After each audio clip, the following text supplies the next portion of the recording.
my name is Sarah Myers, and today I'm going to be talking about metacognition and how I can use these strategies within my classroom dealing with a targeted student. My student is 3rd grade, he's male, he suffers from some previous sexual abuse within his household, and struggles within the classroom socially, academically. And these are some of the strategies that I'm going to implement into my classroom and that I did implement and how they went. So metacognition is the understanding of how one thinks. The skill of understanding your own personal ways of thinking are life-altering. Not only will one succeed in an academic learning environment, but will also, this skill will continue to play an important role in life experiences as well. When students begin to become and gain awareness of their own mental states, they begin to answer more important life questions such as, how do I live a happy life? How do I become a respected human being? And how do I feel good about myself? As stated by John Flavel, who was the person who came up with the metacognition ideas, through these reflections and self-awareness thinking, students will begin to understand other people's thinking and perspectives as well.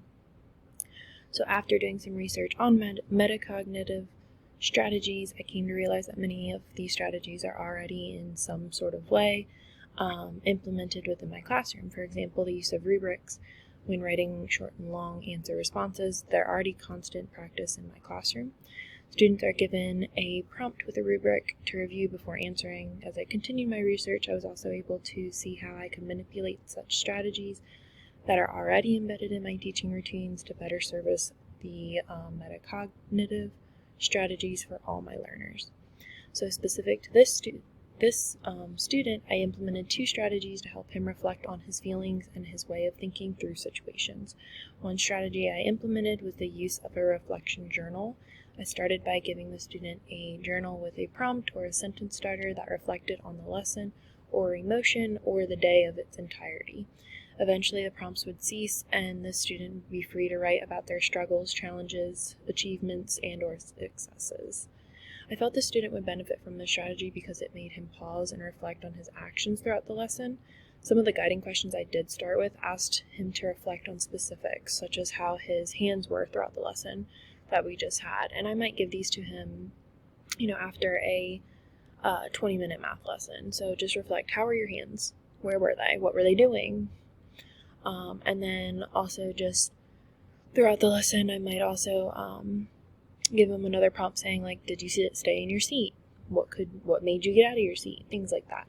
So just for him to pause and really focus on exactly and truly reflect, identify what his actions were, and analyze them. This helped him because he is a little jumping bean. He moves around the classroom a lot. Just kind of helps him become more self-aware. The second strategy I chose to implement with the student is the use of yoga and meditation. I implemented this strategy with my entire class, not just him.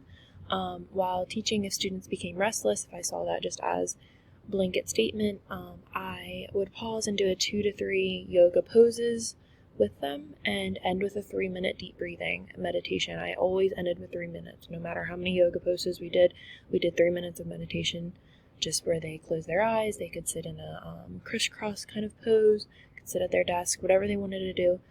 They just had to have 3 minutes of total silence, deep breathing.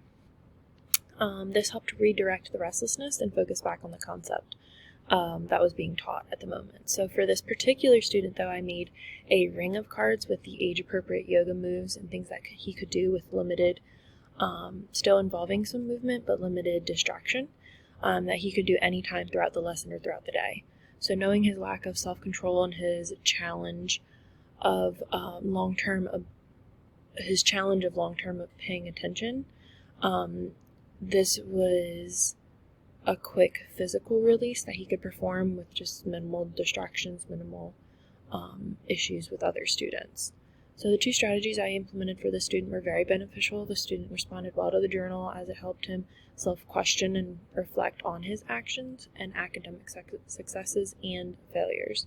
In terms of Dr. Marilyn Price Mitchell's compass advantage, I believe this strategy helped him work on being self-aware with his body and his mind. which were 2 areas that we were working on.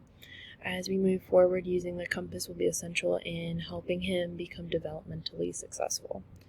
The yoga and meditation helped center him, so the compass will be used to help facilitate his abilities in all 8 areas by looking and identifying his needs based on the 8 pathways. We, as his educators, so all of his educators involved, are able to help tailor his learning needs based on his needs, so based on his struggles.